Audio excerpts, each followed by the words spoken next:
Of all the fields of mysticism and metaphysics that I have seen, the thing that is the most promising to the WOG, the field that I think is the easiest to move forward on and actually retain results in sort of a metaphysical field, is in QIGONG, or in, I'm not too sure exactly how it's originally spelled, but it's originally QIGONG. Now that was the name of Obi-Wan Kenobi's master in Star Wars films. And the reason why is because all of the Jedi powers that Lucas used in the movies are derivatives of classic Chinese Qigong powers. Now, martial arts came out of India, Mother India originally, and it came over, and the first of the martial arts were not using fighting moves of punching and kicking. They were for all having to do with movement of energy. You have the concepts of Kundalini, which is this energy that circulates within the body and whatnot. And inside of Eastern theology, they have this thing called Qi, life energy, and all disease is based upon the blockages of Qi within the human body, that is, your life essence flow. Now, what Qigong masters apparently are able to do, and there's video you can download off the web, people who claim they can do this, they can move objects without touching them with their hands. They can boil water. They can heal people. They can use this energy within their body to accomplish things in the real world. That's very interesting. If I can be suspended in an ice cave and suck a lightsaber into my hand, that's useful for a WOG. Generally, this is something that you want to be able to do. So Qigong, generally, the only problem with it is you have to live kind of monkishly. You have to do the same sets of things over and over every day. You have to watch your food. You got to watch how much you jerk off. You got to watch all these different variables about your personal energy in your life and variables and things of this nature. But there are tangible results. So Qigong, or QIGONG, or however you want to call it, or even that Tai Chi, these are all subsects. Tai Chi is just simply moving meditation. You're getting further away from the punching, kicking stuff, and actually the essence and the origins of what wire fu is.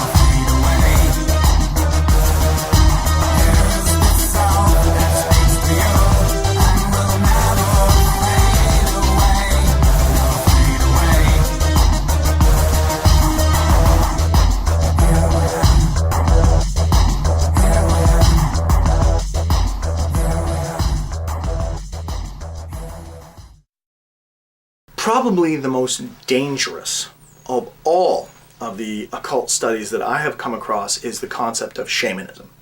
Shamanism is a set of techniques which can be utilized to find answers, things of this nature, that invariably use chemical compounds and psychonautic trips and things of that nature.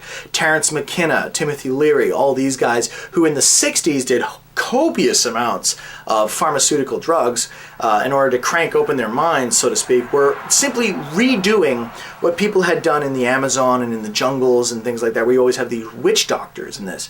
Quite often, when you have camera crews that would go up the Amazon basin and they would go and stop to talk with these tribes who've never seen white people or anything like that before, they would walk into the tribal status, and of course everyone would be fascinated with things like, their fabric or the camera or things like this. So they'd always go and speak with the shaman. Reason why is because the shaman was so baked all the time is that he saw giant germs and roosters and trees and tribbles and antimatter, and Captain Kirk just left. So you showing up with a couple of cameras is really no big deal. He's like, oh, hey, what's up? Because he's seen it all before. And this is why shamanism is, it's kind of a gray area, which anyone could just go, drop a double of acid and claim that they're a shaman. And, I was out in the forest and I saw some lights, and therefore it's shamanic experience. So, and then you run into that whole, you're messing with your brain there. So that's a little bit scary. And the other problem with shamanism is that, well, unless you can get the monster that you see on film, you're just high. So that's no good either. So you have to find some sort of a natural balance. However, shamanism does have the merit in being probably one of the earliest forms of intelligence. You take an ape, you feed him a bunch of acid, he might stand up and start singing the Star-Spangled Banner. You have no idea, because his brain is going at 10 million miles an hour now. You know, you've cranked it right up, and some people claim that that's how man's evolution actually happened, was by eating certain plants, and then from this language was created, and then culture, blah, blah, blah, blah, blah, and it goes on from there. The jury is out on that. I'm not too sure, but for WOG purposes, I don't think shamanism will be all that useful to us, but it is handy to know one in case you got to go and deal with some stuff. Or perhaps if you had one with you while you're doing an excursion in a house, if you bring a shaman with you, and you know he's the guy in the party who acts like the canary, he turns white, looks in the corner, falls over dead, chances are you want to throw some fire into that corner, because there could be something lurking there that you're not able to see. Why don't we give us, before we get started, who are you, what do you do, so we know what your credentials are up to this point? Okay. Well, I'm a psychic at Phoenix Bookstore in Surrey, and I've been doing psychic readings professionally in and around 9 years. Oh, I don't know. 9 years I've been doing it, 5 years professional. Losing track of time. Yeah, professionally, yeah. Okay, cool. So, and what credentials do you have that makes like I'm a psychic too, like why are you a psychic and versus somebody else, like why would you be a psychic, like what's your credentials to, what are your psychic credentials? Okay, well, I hear and see clairvoyantly, clairaudiently, a direct communication with spirit. I think everybody has it, so I don't want to say that I'm special in my credentials, but I believe that I'm here to teach other people how to awaken themselves. So I got this idea. And here's my idea, essentially, is what I'm going to do is I'm going to get everyone, because we do this internet radio show, okay? And what I'm going to do is I'm going to get everybody to get a big sheet, like a bed sheet, and I'm going to get them lay it on the ground. We're going to make a circle on the sheet, okay? And then they're going to open their minds using either meditation or whatever means they see fit, okay? And then they're going to get inside of this circle, okay? And then they're going to get themselves probably a big quartz crystal, or crystal of some type that they want to use, but generally by default we're going to probably go with quartz. And then we're going to put on a set of headphones that leads to a computer. And at a specific time, everyone is going to be party to a broadcast that we're making on this internet radio station. So it's going to go out all over the world, okay? And it's all going to get channeled to these kids. And the whole purpose of the broadcast, it's this, we've taken this sound, and I've done a little bit of mixing with it and some brainwave stuff that I got from this MK Ultra book I picked up. And the whole point here is to awaken the something within each person. It's like we call it Operation Ghost Dance, and we're trying to awaken I don't know, anything, just see if we can get some kind of a response in people. And I've had people say that nothing's going to happen. I've had people say that a lot of things are going to happen. I've had people say that what I'm doing is dangerous, and I just wanted to take your push on it. What do you think of that? I think definitely there's power in numbers. So yeah. That's a perfect idea. I think you really want to have clear intention of what this is before you do it. Well, the whole point here is just to, it's like the big mutagen thing, you know, you're going to get awaken ability. That's the whole point here. Okay, so awaken the light in yourself? Yes, in the individual. Yeah. It's not like awakening the light to take over the earth. No, it's we're awakening the light inside each person, or the power or whatever. For union. For the person to be awakened. Right, because some people have never, I guess I kind of likened it like if no one's ever felt the rain, I want to throw these people out in the rain, and then they feel rain, and then they don't know what it is for a while, and they're like, oh, it's rain, you know, and then they recognize it as being rain, right? Yeah. So is that feasible? Do you think it'll work? Yes. Clear intention.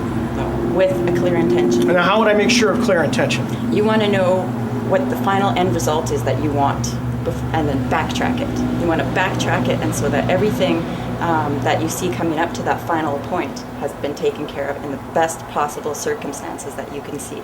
So to create the light, you want to have light in every part of that thought. Which is pretty much the whole thing, is wake up. Is that a good enough intention? Wake up? Yes. Is that perfect? That's good. That's perfect. Because it's kind of vague, I thought. I mean, is that intentional? Well, if you want to say wake up, you want to know what you're trying to wake up. Well, I suppose. Is it union amongst us, not separation? Well, it's just a spiritual kind of wake up thing. Okay. I don't really know what I'm going to wake up. Some people, I talked to one person, and they said I was going to wake up people could start levitating and stuff if I'm not careful, and so I don't know, do you think there's any danger in this at all? No. No? Not as long as you keep your intentions firm. You're pretty clean on that intention thing. That intention has to be there. That's the key to all magic, all manifestation. Right. If you're trying to manifest an awakening in people, a spiritual awakening, and that's your intention, that's perfect.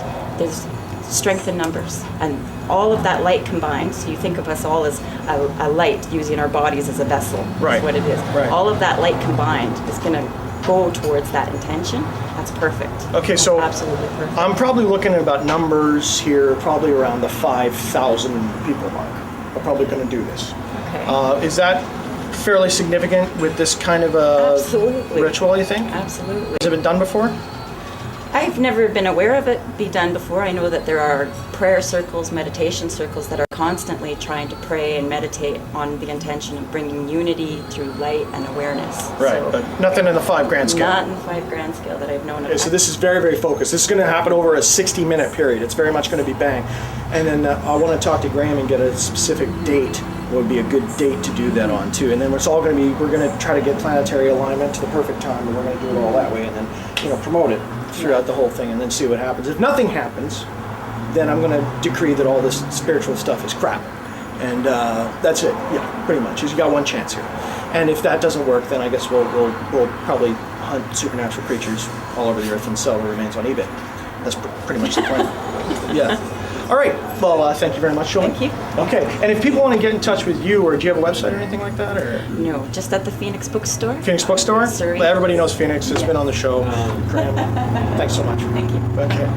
Sacred geometry is that area of science and construction and architecture where metaphysics, the magic, and the energies that we don't understand all combine with the physical world.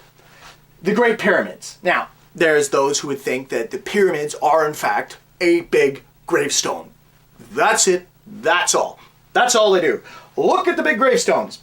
Thousands and thousands of slaves died to build these gravestones. There's no other reason other than the pharaoh's ego to build these massive, monolithic, perfectly forged gravestones that you can't slide a razor blade in between. You betcha.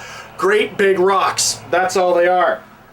Well, I find that a little bit hard to believe considering the amount of technology that went into things like the pyramids. And that's only the beginning. In my books, shameless plug, in my books I talk about things called vertometry, verto meaning symbol, ometry, where we talk about things like, how symbols, if you look at a lot of complex magical symbols and things like that, especially from things like the Kabbalah, which is the Jewish system of mysticism, a lot of these symbols are so complex they start to even look like circuits. And there's those who would think that the whole way the lines intersect and everything, those angles actually, and to some level, work like some kind of weird cosmic antenna that we don't understand, and it draws in power. Much like, say, an RFID tag. Although the RFID tag has no power, it picks up on a frequency and resonates, and therefore can transmit a code or an image or something like that. That's about the best idea I can come with for what sacred geometry is. Now, a lot of people have done a lot of experiments with things like pyramids, where they can actually grow plants, ripen fruit, sharpen razor blades, fly, things like this, all involving pyramids. I'm kidding, they can't actually fly, I've tried. But the problem is that with pyramids, there is so much convincing data that you can't just sweep it under the rug, and none of the scientists are really talking about it. So pyramids, although it doesn't really seem to have a good or evil connotation, it does seem that it'd be somehow, with some things regarding sacred geometry, they seem to have an energy about them that we don't really understand, much like rocks and crystals and things of that nature. But we'll talk about more about that later. So you've got this energy generation through sacred geometry, and again, you'll find all sorts of people in astrology. You'll find all sorts of people in necromancy, all using symbols and sacred geometry. That's the base of it. It's yet another tool in the toolbox. So here's the plan. What we're going to do in a nutshell is we're getting all the wogs, okay, to get themselves a bed sheet of some type. They're going to draw a circle on the bed sheet with a substance, probably paint, spray paint, something like that. Then they're going to get themselves a quartz crystal. They're going to get inside the circle. Then I've got an audio tape that I've modified on computer with some MK Ultra frequencies I picked up in a book that a book I bought here actually, but I don't want to give the book out because it's a little freaky. So the whole point is that we're going to broadcast at a certain time, a certain frequency, this whole program after people have opened their minds with any means they see fit. If they want to use, pharmaceuticals or meditation or whatever, they open their minds up, sit inside the circle, lock onto the crystal, and at a certain point in time, we will broadcast this MK Ultra broadcast that will crank open everyone's heads and open themselves up to awakening. That's the whole point, is awakening. We don't know what we're going to awaken. We don't know how it's going to awaken. We don't know how it's going to affect them. But they're going to wake up. That's the plan. And we're looking at about the numbers of about 5,000 people are going to do this at the same minute in time. over a period of about... With no real direction other than to wake up. Then to empower yourself, yeah. To empower yourself. Yeah, the whole, like, some people could float. It's all, like, focusing. So we're taking 5,000 people, putting the energy in a ball, and then forcing it back on ourselves. That's sort of the idea here. Sounds like it could be a good idea. Sounds like it could go horribly wrong, too. How could it go horribly, horribly wrong? Well, what do you mean by awake, and what do I mean by awake? And how, do you know that all these people are going to react the same way to this MK Ultra? No, not a plan. No idea. It's very, very random. It sounds very vague, yeah. Yeah, it's pretty random. Yeah, I mean the wakening up for the music we chose. Sake, the music we chose to augment. What's that? I said change for change's sake. I suppose on one hand, you want people to wake up. Well, sure, you wake up. You don't know how they're going to wake up, but if the position they're in now isn't so good, then change might be good just for its own sake, right? Well, the whole point here is that we want something to happen. If something happens, it's been a success. Okay. If nothing happens, it's all hokey bullshit. Can you put any kind of like extra signal in with this MK Ultra? I can put anything I want. I can make these people, I mean, it's pretty clear. Yeah? Yeah. I want a trial run, maybe with like a simple little hypnotic suggestion to I don't know, whatever, and everybody can do it at the same time. Everybody run and go to the bathroom or whatever, and you can get reports back to see how many people responded the same way to this. Oh, no.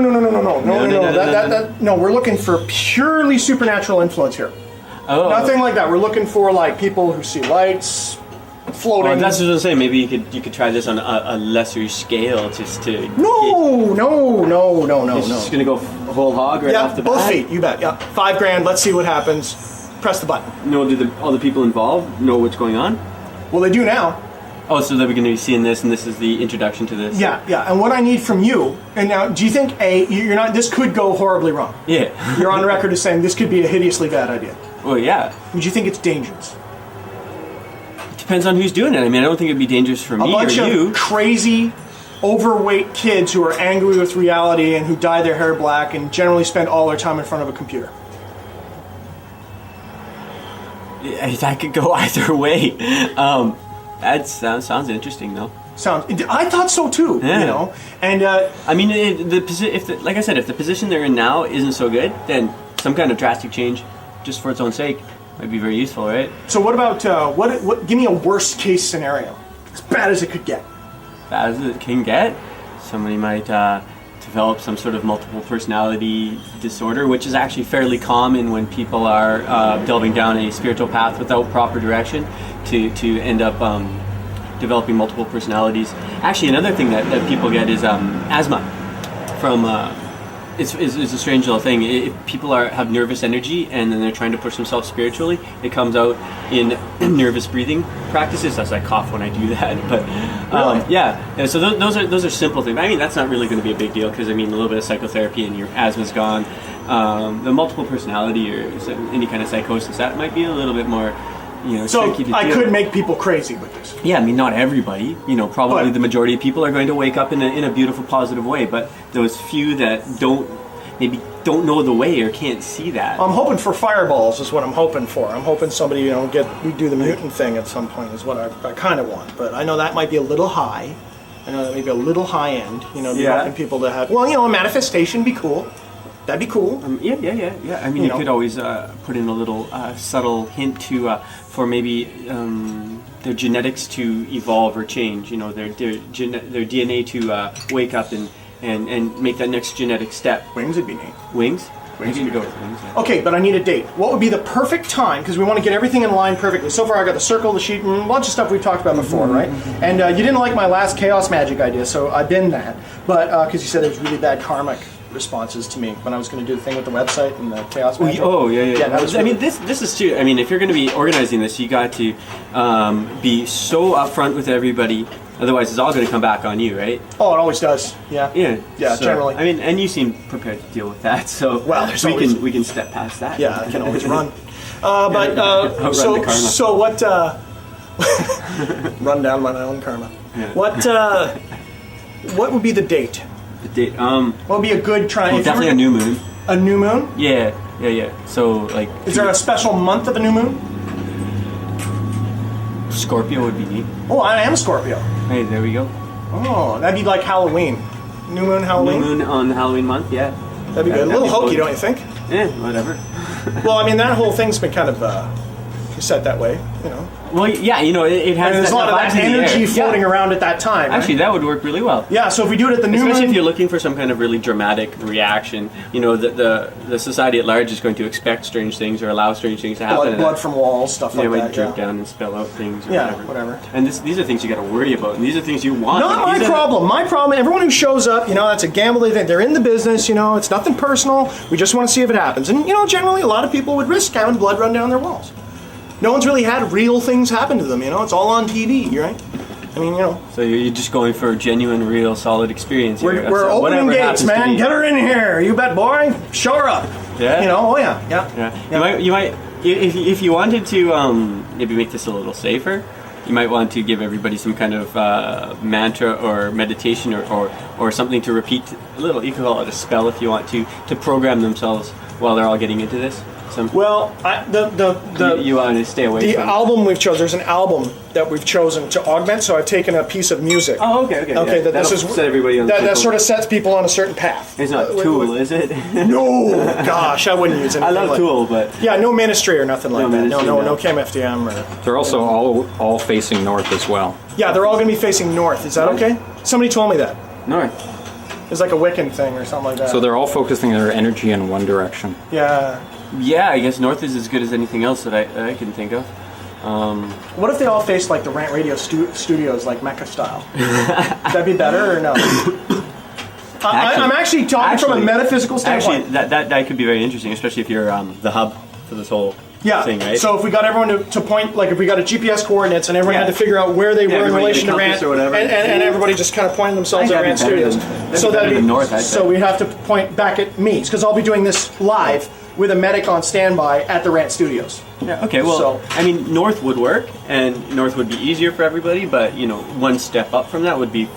Well, we got to make this as realistic as we can. Yeah. Well, then I mean, maybe I'm the only one who's going to get anything out of this. You know, maybe I'll. Well, especially if they're all focusing on you. You know. Could that be bad for me? Yeah. Right. Okay. You don't seem to care though, so. Well, you know, sink or swim, right? All right. So, new moon, Halloween. Yeah, I think that's a perfect one. Perfect. Do you want me to find out when it falls this month, or? We'll do that off camera. All right. Thanks, man. Magic. Not to be confused with illusion, which is what you usually see. Whenever you have these guys like David Blaine or Blackstone or any of these guys who got their Houdini, these guys, they all get up on stage and they practice illusion. They're illusionists. And there is that realm of magic called bizarre magic where, you know, it's the guys, when I was in India and I came back and they dress like me, you know, and they get up on stage and they cut the lady in half and then they claim they're talking to outer gods and stuff like that. That's all bizarre magic, but it's still magic with a C. There was a guy who has lived in the 30s and stuff like that named Crowley. And Aleister Crowley was a real piece of work. This guy was just garbage. And what happened was he claimed himself to be the wickedest man in the world, yada, yada, yada. And at the turn of the century, between the 18th century and the 19th century, there was a lot of insurgence, awareness about the occult. And it all kind of disappeared after the war, after the Second World War, because the Nazis got hard into the occult too. Got to bear in mind that the Nazis went all over the world taking this stuff very seriously. It wasn't all hokey video games and Buffy the Vampire Slayer at that time. When the Nazis were doing it, man, they were killing people to get these magical artifacts because they really believed that it would help them take over the world. And they almost did. It wasn't for, you know, just a few thousand really brave soldiers who, you know, stood up and fought them. But the thing is that the whole point was that magic was something that was really, really important at that time. Then along comes this guy named Crowley, and along with other orders that existed at the time, there's lots of secret societies that were in and around, and there's different controversy because none of this is really, really well known. There's lots of different accounts. Some people claim they have different information, but there was orders like the Hermetic Order of the Golden Dawn. There is the Ordo Templar Orientis. There is other sects and the Rosicrucians and stuff like that who claim to have knowledge of magic, and generally they spell it with a K, M-A-G-I-C-K. And what that is essentially, it's the study of using some kind of energy. That's all I'm going to call it right now. But it's the study of using energy and consciousness and intention to create things. It's kind of a little weird. There's nothing really cool in it. There's no fireballs, no lightning bolts, no power word kill, no magic missile. It's a bummer. As a matter of fact, the reason why I learned about it is because I was looking for the fireball spell, and I figured if I just had the right components, we could make that happen. But unfortunately, such is not the case. No real good kung fu to be used here. What you do wind up when you look into the realms of magic, though, is cults, and lots of them. Aleister Crowley, in his heyday, was well known, kind of constantly changing, super evolving, always liked to dress up in strange clothes and try to get people to follow him, start different orders, things like that. Very well read, no official secondary education, but he always get involved with the counterculture scene and that of his day. Now, this is Crowley here in all of his different venues. And how he would dress. He would go from being an English gentleman to a Masonic master to some sort of, he had this weird Indian thing he did for a while there. Very, very odd character. But some of the things he would do is he would have his followers slash themselves with razor blades every time they used the word I, as in I am hungry, I am thirsty. This was to drive out all renditions of the self and to free yourself of the concept of your own earthly bondage and all these, crazy sort of metaphysical out there notions. Generally, people like this I class as cultists. So cultists, generally, as the gaming slogan goes, cultists are for killing.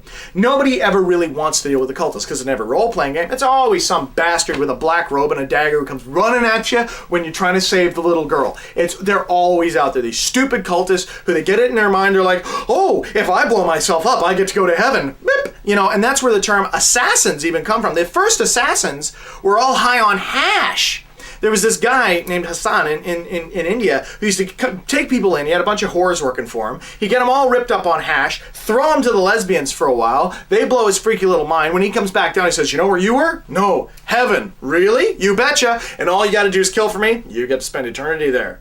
Dude, I'm up. Right? And this is because these people have no sensory experience and things can be presented to them in such a way. Now, and then there's different kinds of magic as well. There's chaos magic, there's ceremonial magic, there's toxic magic. There's all these different realms of magic, which people claim, if you adhere to this, you're that type of magician and so on and so forth. But again, sounds like a lot of noise. Without using magic, magic uses astrology, it uses demonology, it uses all these other, systems to create a record. It's like the operating system that can use other programs. I don't adhere too much to magic. I'm rather more of an occultist myself who likes to use items. Does the item do something? Yes. I don't care about what God does it. I don't care how, it sucks energy out of people and I get to use it to cast spells later. I don't care. All I care is the fact that I'm able to throw fireballs. That's the entire notion. So Crowleyism, when you look into it, it turns out being kind of this big, hairy, sort of freaked out mind screw over, and you run the chance of failing your saving throw and getting sucked into a cult. So that's generally what magic is. Magic is something that's handy to have some working knowledge of, but you never ever let yourself get sucked into some weird cult because there's no sense being a disciple. So Dak, how long you and I been buddies, man? About 18 years now. About 18 years. And you are probably, know more about the occult, and well, we both, we're pretty mighty in our own respects. You know what I mean? Like, I've got certain fields, and what I don't have, you're pretty strong in, and all the rest of it. Okay, so there's either something supernatural or there's not. Okay, those are our two options. It either is or isn't. The reasons don't matter. There's either the supernatural or there's not. I think what it is there is a rational explanation for everything that's out there. No, that's right, rational explanation. But I mean, we're talking like, if the rational explanation is there's energies we don't understand, I'm talking about the idea, is there something we don't understand happening here? I think what we're just seeing is phenomena that we don't understand the mechanism of, but I think it's pretty much nothing that we haven't already bumped into, just electromagnetics, magnetic fields. Okay, well, I got this plan. I want to do this thing called Operation Ghost Dance. Okay, and how this works is we're going to get all the kids who listen to Rant Radio to make a circle and star pentagram on the floor. Okay, and then at a certain time, we're going to get them all to hold quartz crystals, light candles inside the pentagram, and then I'm going to broadcast through Rant Radio an MK Ultra augmented audio CD, which the whole design of it will be to crank open their brain to get the psionic powers that come from, like a spiritual awakening kind of a thing. Okay. And then, wait, I'm not done. And after they do this, which takes about 90 minutes, prior to this, they can either get their head opened up either using meditation or chanting or pharmaceuticals or whatever to get their brain opened up. Then they listen to the MK Ultra programming CD, and then there's no media for them for 30 days.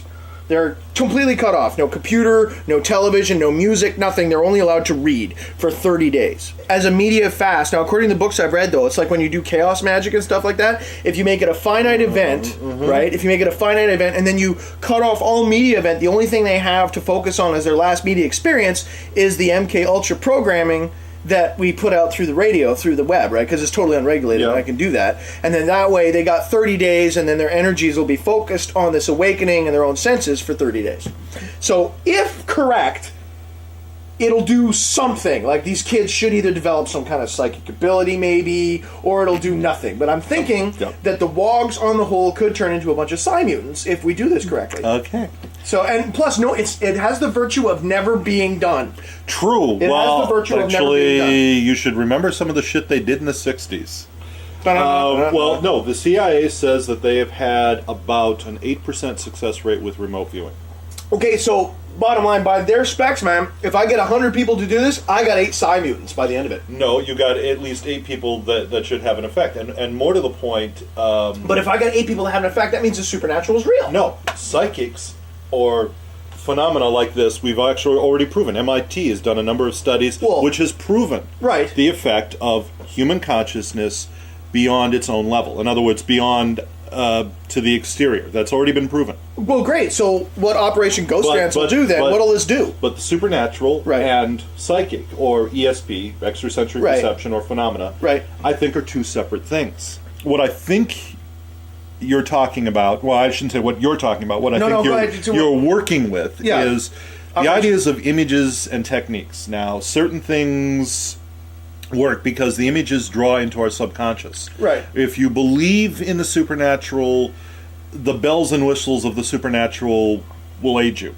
If you believe, I don't believe in that. Okay. I believe this is all subconscious. No. It's not if you have the right kind of. That's Peter Pan. If there is a fucking monster somewhere floating around this planet, he's there whether I believe in him or not. The only monsters I've ever seen, heard of, or believe in are the ones that crawl around inside the noggins. We've never honestly looked. We've never honestly looked, Dak. That's what I'm doing with patrolling. If you want to see a monster, go down to the water, get on a boat, go down to, where is it, South Africa or Australia, wait for where the seals basically go, and wait till the next time a great white comes up. That's the closest you're going to come to seeing a monster on this planet. Okay, that's what you think, though. That's what you believe. So, what do you think will happen then? Even by your own standards, okay, you're saying why it'll work, and you have your own theories on that. 1 or 2 people, if you have like 100 people doing this... We'll work with 100. I think I might get closer to 1,000. Okay. Well, let's use 1,000. Okay, 1,000. Okay, if you use 1,000 people... All across the world, globe spanning. Let's say that in among that 1,000, there are possibly maybe 50 to 60 people that seriously, emotionally make the attempt on this.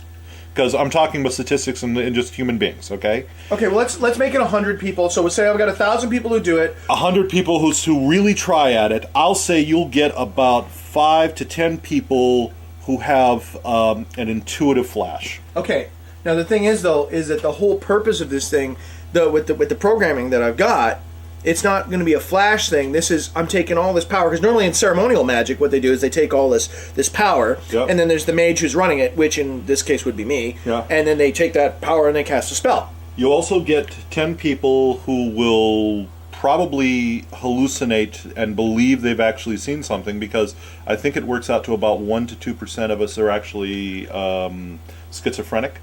Okay, but bearing all that in mind, according to the books, like all the texts I've read and all the texts that you've had that I've read at your house, your fault, okay? Oh, God, you blamed it on me. It seems to me that I'll have all this energy, and rather than casting this energy out to do like this spell to, make money or whatever, I'm going to take all that energy and refocus all that energy so everyone sitting inside their circle is going to be caught in like this energy vortex, and they'll be like, spiritually awakened. And it should maintain past this ceremony. Because they got 30 days in which for changes to set as permanent mold inside their med for lack of stimulus. Let's take this another number. You just pick numbers out of your ass. What if I had, because you got to remember the wogs. We're talking about the wogs here. And the wogs are a very special breed of people. Okay. The wogs, people who are hardcore wogs. Yep. I think that if I could get 1,000 wogs. Okay, so let's take your numbers there. You said 60 people. I say bullshit. I think the wogs. I think I could get 1,000 people who are hardcore who do the fucking crank their head right open, do the big bong hit, throw on the headphones, and chant for an hour along with the MK Ultra programming. Then I'll say you get 1,000 people who do it. 1,000 hardcore. Then you'd get about 100 people who would have an intuitive flash, and about 100 people who would hallucinate that they saw something. There's got to be something to this. There's all these legends. Now I'm saying, I think honestly that from the evidence I've done and all this stuff here from a chaos magic angle. Now because you don't believe in chaos magic, any of that crap, okay. But you could be wrong. I could be wrong. You could be wrong. I could be wrong. And if I am wrong, or say now, just assuming now you're wrong. Okay, assuming I'm wrong. And you know enough about the chaos magic stuff. Let's just say that. Let's say that you are wrong, and by the books, not what you believe, not what you base in fact, by the books, what could this do? What could this do? Well, okay, let's talk. Let's say that the mythologies are correct. Okay? Yeah, at a base level or whatever. Okay. Enough of the mythology is correct that it's a science we don't understand. Okay, a number of people are going to open themselves up, and they are going to make contact with, let's call it the etheric plane, and other entities. Now, a number of them are going to be attacked, both on a spiritual and emotional level, because they do not have the defenses. But they're inside a power circle. They're inside the power circle with wardings. Well, actually, that all depends on how you've written it. Have you done it properly? Because we're talking... This is fine-tuning. It's not just drawing a friggin' circle or drawing a star. There were chants, there were preparations. Now you're talking hardcore ceremonial magic here. I'm talking white magic. I'm saying if you want to bring the books into this, and I'm talking the grimoires, I'm talking the Malus Maleficium. Yeah. I'm talking the all right. Well, all that boring shit. Okay, fine. What if I just drop down a circle of protection on a base level, and everybody knows the circle of protection by the power of belief? Okay, if you had a good circle and you had something like this, you would still have a number of people that would be tempted out of the circle, tricked, confused out of the circle. So you can't get out of the circle while the MK Ultra programming is going on. Yeah. Okay, that's a safety tip. Okay, don't leave the circle. Don't leave the circle. Yeah. Make sure your candles continue to What burn. could happen if they left the circle? If they do, and we're talking possession, damnation. Let's see, what were some of the other ones?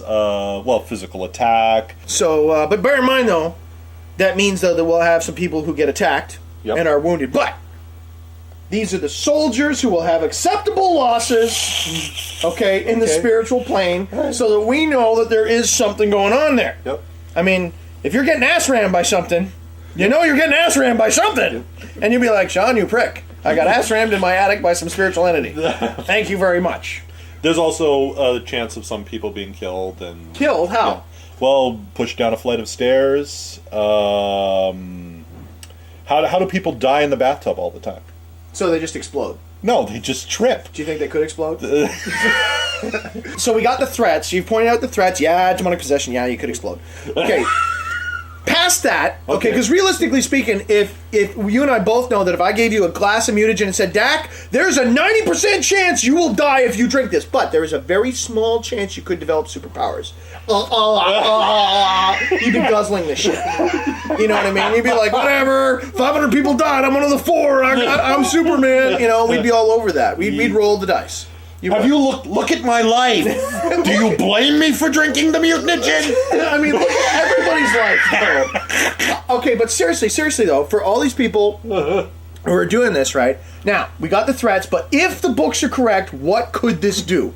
Well, okay, first of all, if you open up. Now, I've never heard actually of an empowerment from self. I've never heard of that. No, it's not from self, it's communal. Okay, communal. I've got several thousand people all over the world doing it. Okay, so you're drawing on communal power. Okay, so you have that. But the point is, you have to have a point or focus to put that power in. Oh, I have it. Okay. I have it. There's the MK Ultra programming, and there is, I'm debating whether or not to use it, but I found this pre-Columbian spiral symbol that's been found all over the world in all these ancient texts, and I dragged it out of one of my books, and no one's really sure what it's for, and no one's really sure what it does, but it's very, very ancient. It's older than the Sphinx, and it's like this 4-point kind of spiral circular thing, and I think that if we were to focus and maybe bring that into it too, perhaps, or you could just use the ultra programming or whatever, and then allow that to, because it's intent, right? We got all that intent there. Like I said, I've never heard of self-empowerment. Usually power comes from without, and basically is drawn in. It's like filling a vessel type thing. Right.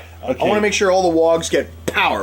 The purpose here is to put these guys through Ghost Dance so they get some power. That's the idea. Gold was a symbol of power. Gold was also a symbol of wealth. But like we're talking spirituals, magic. I want the wogs to have, like, we're going to get them so that they got something supernatural happen to them.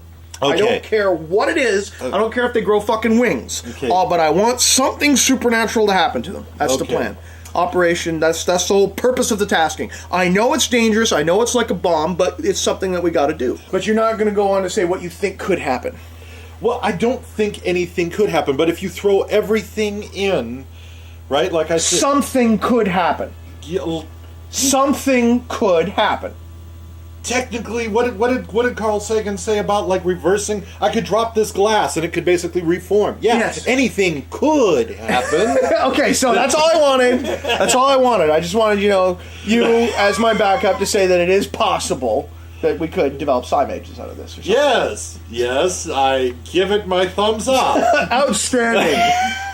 Okay, Dak, you're always good. And if it wasn't for you, I wouldn't feel as empowered to do the kind of things that I do in my day-to-day life. Please don't blame me. It's not... No, seriously, no. Dak's like my big brother, If he'd have said no, I wouldn't have done it. But now that Dak's made sure it was okay, I'm gonna go on and, try to help these kids using, ancient Crowleyist techniques to try to, make the world a better place. My name's Sean Kennedy, and I am the fucking man. I'm gonna get arrested.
whole last shot when I was talking, the wind was blowing and it was catching my pants right here, and I felt like my fly was open because I've got this total draft on my nuts, and I'm like, I probably have my fly open, but I'm just going to do this segment with my fly. Bottle rocket. Fresh to this. The kids are close. Well, here we are doing a sound check. Sound check. 1, 2, 3, 4. Is success, luck, intellect. The bump here is appetites and sex drive. So you have a kind of a large one. Yeah, Yeah. that's a problem. Can you hear me? Can you hear me calling? Can you hear me calling? Because you forgot your mic cable. No, I have internal, but I Do don't. you have internal? Is that going to fuck us for filming today or what? makes me upset. Now, you sell a lot of rocks here, and you got a lot of books on a lot of stuff. Can you kind of explain to me what this whole paranormal, supernatural thing is all about? What is going on? Yes, why clear-cutting is a bad idea. It's like fucking wham! No, monsters don't exist. Okay, whatever. Couple 100,000 sightings. $10 an hour here, Sean. Oh, sorry. Are we on? We need to say we're filming now. Action. Okay. Hope you don't mind, James. Oh, are you tired? Well, get the fucking camera out. Pick up the fucking camera. Anyway, all right. So, yeah, you'll use that somewhere. I know you will. Anyway, Ding, ding.